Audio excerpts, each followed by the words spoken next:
एक नई great game का आगाज हो गया। बहुत ये कहा जा रहा है अमेरिका में कि पाकिस्तान की वजह से सब कुछ हुआ है। जी अफगानिस्तान तो शायद किसी मुश्किल में गिरफ्तार हो ना हो, आप अपनी खैर मनाएं जो सूरत हाल बन रही है।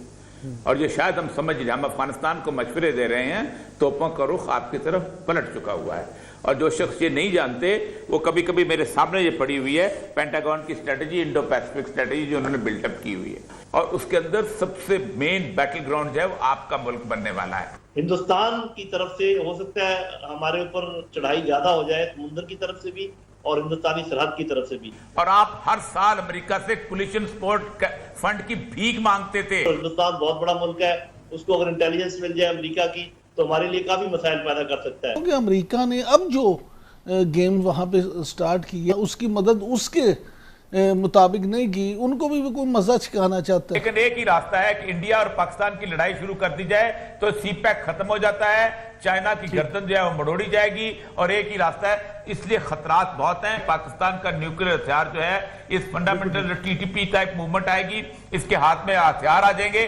पाकिस्तान को बचाओ हथियारों को फंडामेंटलिस्ट के हाथों में जाने में। पाकिस्तान को उन्होंने कहा we will bomb you into the stone age, ये बदला लिया है उन्होंने। नमस्ते दोस्तों, जय हिंद। हिंदुस्तान स्पेशल में स्वागत। जैसा कि दोस्तों आपने क्लिप में देखा, पाकिस्तान अपने परमाणु हथियारों को लेकर कितनी चिंता में दिखाई दे रहा है, क्योंकि सारी दुनिया इस वक्त यही फिक्र में है कि पाकिस्तान के परमाणु हथियार कहीं तालिबान के हाथ ना लग जाएं और इससे पूरी दुनिया को खतरा हो सकता है। आज की वीडियो में पाकिस्तानी मीडिया ये बता रहा है कि इसी चिंता को लेकर हो सकता है हम पर बहुत सारी सैंक्शंस लग जाएं और इसी चिंता को लेकर पूरी दुनिया हमारे खिलाफ खड़ी हो जाए, क्योंकि यह पूरी दुनिया के लिए खतरे का कारण बन सकते हैं। दूसरी तरफ पाकिस्तान भारत से इन दिनों बहुत भयभीत दिखाई दे रहा है और एक नई ग्रेट गेम के शुरू होने से पाकिस्तान की चिंता साफ तौर पर देखी जा सकती है। आज की वीडियो में पाकिस्तानी मीडिया ने और क्या कहा, so guys let's start this very interesting video. Thank you so much. नतीजा क्या निकला? आज अगरचे तालिबान वापस आ चुके, फतह हासिल कर चुके, अपनी हुकूमत बना चुके, लेकिन अफगानिस्तान जिस मुश्किल से अब दो चार होगा या जो दीगर ममालिक जिस मुश्किल से दो चार हैं, इससे निकलने का रास्ता क्या हो सकता था? देखिए, पहली बात तो यह है कि अफगानिस्तान तो शायद किसी मुश्किल में गिरफ्तार हो ना हो, आप अपनी खैर मनाएं जो सूरत हाल बन रही है। और ये शायद हम समझ रहे, हम अफगानिस्तान को मशवरे दे रहे हैं, तोपों का रुख आपकी तरफ पलट चुका हुआ है। और जो शख्स ये नहीं जानते वो कभी कभी मेरे सामने ये पड़ी हुई है पेंटागन की स्ट्रेटजी, इंडो पैसिफिक स्ट्रेटजी जो उन्होंने बिल्टअप की हुई है। आपके इर्द गिर्द एक बहुत बड़ा 4 मुल्कों का क्वाड जो है वह बन चुका हुआ है और उसके अंदर सबसे मेन बैटल ग्राउंड जो है वो आपका मुल्क बनने वाला है। 20 साल आपने दूर से जंग देखी है। आपने 3 हवाई अड्डे दिए थे जहां से 57,000 दफा अमरीकी जहाज उड़े थे, 57,000 सॉर्टीज, और उन्होंने अफगानिस्तान के शहरों पर बमबारी की थी। और आप हर साल अमेरिका से कोलिशन सपोर्ट फंड की भीख मांगते थे और जो हुकूमत बैठती थी आप उसको तस्लीम कर किया। आपने नहीं, पूरी दुनिया ने तस्लीम किया। अफगानिस्तान का जिक्र करें तो इन 20 सालों में अमेरिका ने हिंदुस्तान को सपोर्ट किया अफगानिस्तान के मामलात में। पाकिस्तान के लिए खतरात बड़े अफगानिस्तान की सरजमीन से। क्या आप समझते हैं कि अब जिस तरीके से हम तालिबान को टेबल पर लाए, फिर तालिबान के साथ इस वक्त जो हमारे ताल्लुकात हैं, अब हम इस रीजन के अंदर ज्यादा बेहतर पोजीशन में आ गए? ईरान की तरफ से कोई कम बेशक हो लेकिन कुछ रिलीफ मिल जाए, लेकिन हिंदुस्तान की तरफ से हो सकता है हमारे ऊपर चढ़ाई ज्यादा हो जाए, समुद्र की तरफ से भी और हिंदुस्तानी सरहद की तरफ से भी। और जब मैं चढ़ाई की बात करता हूँ तो आपको समझ जाना चाहिए मैं ओपन वॉर की बात नहीं कर रहा, जो आजकल बाकी वॉर के तरीके हैं मैं उनकी बात करूँ। और अब जिस खतरे का और या साहब जिक्र कर रहे हैं उसको मैं इस तरीके से देखता हूँ कि देखें, एक बहुत गहरी अमेरिका और हिंदुस्तान के दरमियान अंडरस्टैंडिंग है, स्ट्रेटेजिक अंडरस्टैंडिंग, और बहुत सारे 14 मुआहदे हैं कम से कम, जिनमें से बहुत गंभीर मुआहदे हैं कुछ। तो उस सिलसिले में ये ऐन मुमकिन है, क्योंकि बहुत ये कहा जा रहा है अमेरिका में कि पाकिस्तान की वजह से सब कुछ हुआ है। तो ये क्यों कह रहे हैं कि जी हम सैंक्शन लगा देंगे और ये पाकिस्तान कसूरवार है और कभी कोई आ रहा है और कभी दूसरा आ रहा है, ये आपको डरा रहे हैं, धमका रहे हैं। और मेरा ख्याल है अगर ये कुछ करना चाहें तो इस तरीके से करेंगे, हिंदुस्तान को छोड़ेंगे हमारे ऊपर, जैसे टीटीपी छोड़ी थी उधर से, अभी हिंदुस्तान को छोड़ेंगे हमारे ऊपर। और हिंदुस्तान बहुत बड़ा मुल्क है, उसको अगर इंटेलिजेंस मिल जाए अमेरिका की तो हमारे लिए काफी मसाइल पैदा कर सकता है। जो बात की जाती है पाकिस्तान खासतौर पे डिविडेंड लाइन के हवाले से, मुल्ला अमर साहब से भी जब पूछा गया था कि क्या तस्लीम करेगी अफगानिस्तान की तालिबान हुकूमत, तब भी कोई जवाब नहीं मिला था।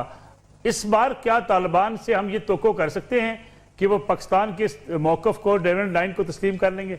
पाकिस्तान गवर्नमेंट ने एक दफा अप्रोच किया था कि हम डिविडेंड लाइन पर बुर्जियां लगाना चाहते हैं क्योंकि ये हमारे लिए बड़ी मुकद्दस है। मैं जिस खतरे की तरफ निशानदेही कर रहा हूं बहुत सख्त है। 2,70,000 फौज जो है अमेरिका की, वो इंडो पैसिफिक रीजन के अंदर डेडिकेट कर दी गई है बकायदा पेंटागन की। एक 3 उनके बहरी बेड़े इस वक्त पेंटागन के वहां मौजूद हैं। इस वक्त 2,000 के करीब जहाज उनके वहां मौजूद हैं। इंडिया को, जैसे लोधी साहब ने कहा, इंडिया को वो पाकिस्तान के साथ लड़ने के लिए भेजेंगे। और एक और बात याद रखें, पाकिस्तान के अंदर किसी भी वक्त एक फंडामेंटलिस्ट किस्म की मूवमेंट जो है उसको बिल्ड किया जाएगा और ये खतरा दुनिया में पैदा किया जाएगा कि पाकिस्तान का न्यूक्लियर हथियार जो है, इस फंडामेंटल टीटीपी टाइप मूवमेंट आएगी, इसके हाथ में हथियार आ जाएंगे, पाकिस्तान को बचाओ हथियारों को फंडामेंटलिस्ट के हाथों में जाने में। एक ये आएगा। और कोई एक बड़ा वाकया 9/11 की तरह का अगर दुनिया में किसी जगह स्टेज हो जाता है तो फिर वो जो बात इंडिया को फिर, क्योंकि इंडिया में इंडियन अवाम जो है उनको उन्होंने तैयार कर रखा है लड़ने के लिए, लेकिन एक ही रास्ता है कि इंडिया और पाकिस्तान की लड़ाई शुरू कर दी जाए तो सीपैक खत्म हो जाता है, चाइना की गर्दन जो है वो मड़ोड़ी जाएगी। और एक ही रास्ता है, इसलिए खतरात बहुत हैं, बहुत कॉशियस कदम रखना, बजाय इसके कि हम अफगानिस्तान को कहें कि हम ये करो वो करो, हमें खुद चाहिए कि हम क्या करना चाहिए। अगर आप सच सुनना चाहते हैं तो नहीं होगी, बल्कि मैं समझता हूँ कि शायद दहशतगर्दी का खतरा हर आने वाले दिन के साथ पहले से ज्यादा बढ़ जाता है। हाँ जी। और आप ये देखें, आपने नोट किया होगा कि अब अफगानिस्तान में जो कुछ हो रहा है ये 20 साल के बाद, और अब ख़ास तौर पे अमेरिका के जाने और अफगानिस्तान में तालिबान की तरफ से अबूरी हुकूमत के ऐलान के बाद, तो मुझे तो ऐसा लग रहा है कि एक नई ग्रेट गेम का आगाज़ हो गया।